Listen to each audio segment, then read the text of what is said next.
Hey guys, it's Joe, and in this video I'm going to show you how to get a really good balance in the low end of your mix. So we're going to be looking at how to mix the kick and the bass together. Mixing the low end is one of the trickiest bits to do in a mix because there's so much energy in the low end, it's hard to tame it properly while still retaining all that power and body and substance in it. So we're going to be having a look at a couple of methods that we can use to make that more possible. So first things first is to split both the kick and the bass into separate channels. So splitting it into a high and a low end. So here I've got my high kick and my low kick. And similarly I've got a sub bass, a bass mid low, and then the high end of the bass too. So what I've done with this low kick, I've just taken out everything above 310. And then on the high kick I've taken out everything below 174. Now normally you'd actually match these up, so I'd make this like 310. However, I quite like some of the lower frequencies here, so I've left it in. It's actually just added to the low end a little bit more without becoming really intrusive.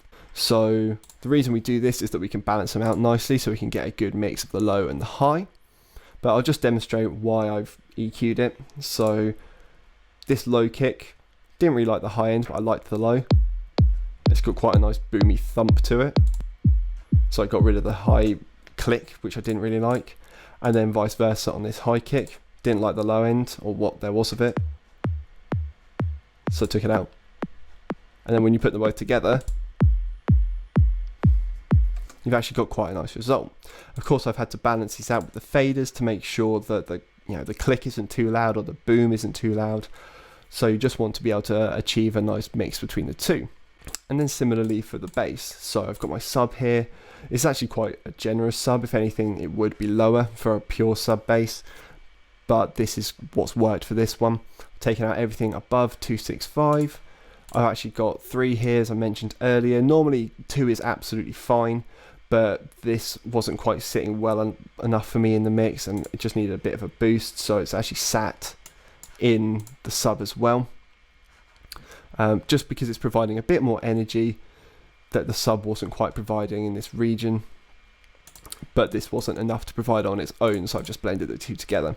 And then with the lead, we've taken out everything above 265, similarly that we've taken out everything below 265 on the sub. And then we blended them all together to get a nice result.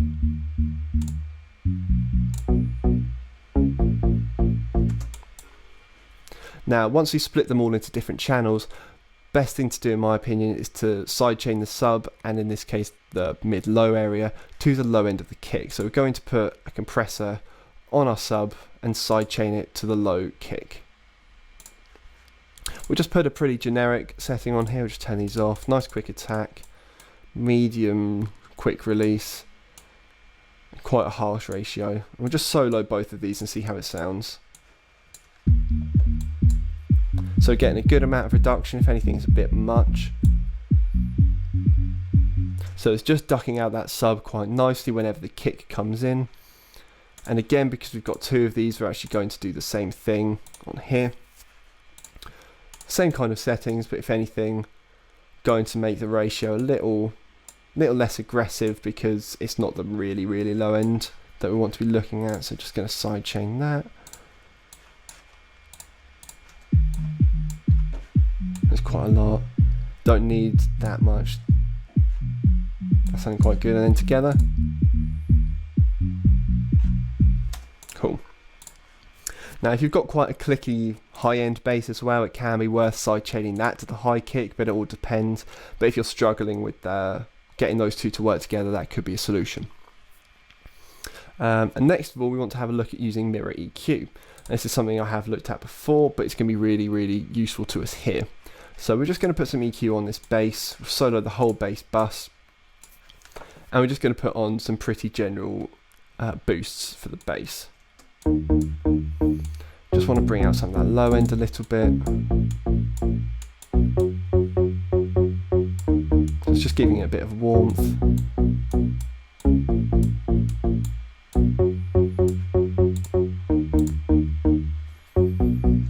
So it's sounding a bit more full here. Now what we want to do is just copy that, go onto our kick and paste it. And then what we want to actually do is invert it essentially. So we're going to just drop these boosts down and turn them into cuts instead. Now, you don't necessarily want to just leave them as they are, because it might make the kick sound a bit rubbish, to be honest, like this. So you can just tweak them a little bit, like either side. As long as they're in this general region, like where you're putting a bit of a cut where you've put the boost on the bass, it's going to allow the bass to come through really nicely. And similarly, if you want to put a real small bass boost here in the kick, you want to do the cut on that on the bass as well. And we're actually going to put a boost in the kick as well, in the high end, because we just want that click to come out a little bit more. And then we're going to apply the cut on the bass.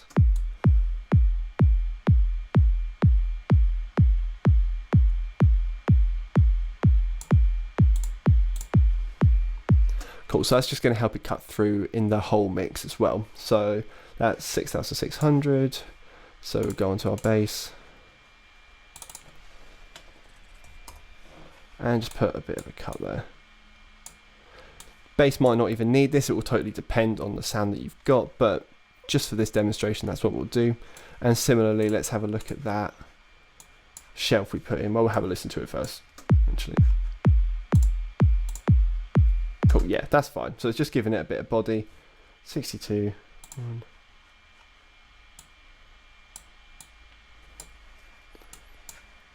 And now these are going to work really, really nicely together.